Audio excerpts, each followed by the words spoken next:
একটা পেশিবহুল ডোরাকাটা সাদা বেড়াল জঙ্গলের মধ্য দিয়ে বয়ে যাওয়া একটি নদীর ধারে দাঁড়িয়ে তার শক্তিশালী থাবায় একটা বিশাল কুমিরকে ধরে ফেলেছে। বিড়ালের গা ভিজে রোদে ছকছক করছে, চারপাশে ঘন গাছপালা, পাখির ওড়াউড়ি। পুরো দৃশ্যটা যেন কোনো সিনেমা অ্যাকশন দৃশ্য। পেশিবহুল এক বিশাল ডোরাকাটা সাদা বেড়াল, তার চোখে চশমা এবং হাতে এক ধরনের শিকল, গায়ে হালকা একটা গামছার মতো, ছোট ব্যবসায়ী জ্যাকেট পরে এবং একটা কুমির টেনে এনে গ্রামীণ বাজার একটা বাঁশের চাটাইয়ের উপর রেখে দিয়েছে।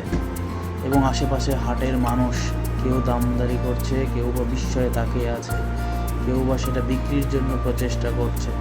এবং বিড়ালটি যেন তার দিকে তাকিয়ে আছে এবং হাতে কুমির নিয়ে, যেখানে সবুজ ঝুড়ি, রঙিন ছাউনি, সকালের হালকা রোদ, সব মিলে এক মজার ব্যাপার।